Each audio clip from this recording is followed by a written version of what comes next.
항상 존경하고 사랑하는 시청자 여러분, 안녕하십니까? 자고 일어나는 재앙, 데일리 재앙 브리핑입니다. 여러분의 구독과 좋아요, 그리고 공유가 여러분의 주변을 바꿀 수 있습니다. 꼭 부탁드립니다.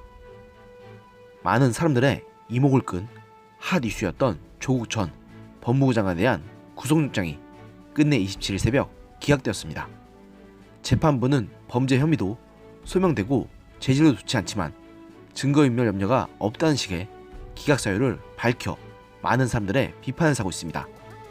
조 전 장관에 대한 영장 실질심사는 권 부장판사의 심의로 이날 오전 10시 30분부터 진행됐습니다. 이어 4시간 20여분가량 진행된 뒤 오후 2시 50분쯤 종료됐고, 서울 동부지검 형사 6부는 이정섭 부장검사를 포함한 검사 4명을 심사에 투입했습니다. 조 전 장관 변호인 측은 김칠준 변호사 등 8명으로 맞섰습니다. 그리고 자정이 넘도록 계속된 심리 끝에 결국 영장이 기각되면서 많은 사람들에게 실망을 안겨주었습니다. 조 전 장관의 영장 실질심사를 담당했던 권덕진 서울 동부지법 영장전담 부장판사는 조국 전 장관에 대해 직권남용 권리행사 방해 혐의를 적용해 검찰이 청구한 구속영장을 이날 오전 1시쯤에 기각했습니다. 권 부장판사는 범죄 혐의는 소명된다고 인정하면서도 사건 수사가 상당히 진행된 점, 재반 사정에 비추어 볼 때 현 시점에서 증거인멸의 염려가 없어 구속사유가 보기 어렵다고 주장했습니다.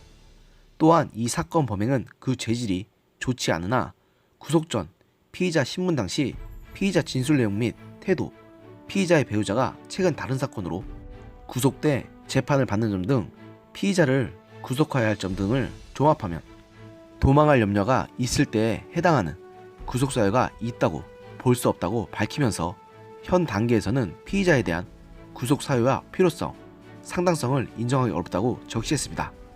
하지만 이 같은 기각사유는 상식적으로는 이해할 수 없고 실제로도 이에 따른 비판이 쏟아지고 있습니다.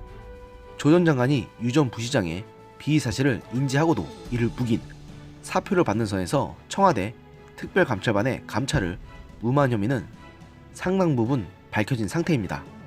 권 부장판사도 기각 사유에서 이 사실을 인정했기 때문에 더더욱 말이 안 되는 것 아니냐는 비판이 제기되는 중입니다.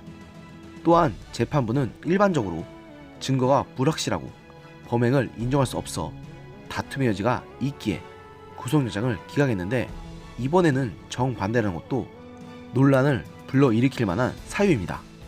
일가 비혐의로 구속된 정경심 교수와 같은 판례가 얼마든지 있기 때문입니다. 이 때문에 조 전 장관의 사적 편의를 봐준 기각 사유도 논란을 불러올 전망입니다. 한편 검찰은 조 전 장관을 구속하지 못했지만 범죄 혐의가 소명된다, 죄질이 좋지 않다는 등의 법적 판단을 바탕으로 수사를 지속할 수 있다는 입장입니다. 검찰은 영장을 재청구할 방침이며 재판부가 범죄 사실을 인정한 만큼 불구속 기소도 고려하는 것으로 알려졌습니다. 하지만 이런 영장 기각 사유에 대해서 검찰이 불리할 게 없다는 평가도 나오는 중입니다. 이미 법원에서 조 전 장관의 범죄 혐의가 충분히 인정된다고 인정했기 때문입니다. 법원에서 범죄를 소명하기에 충분하지 않다고 했다면 모르겠지만 이를 인정했기 때문에 조 전 장관에게도 딱히 유리할 게 없다는 뜻입니다.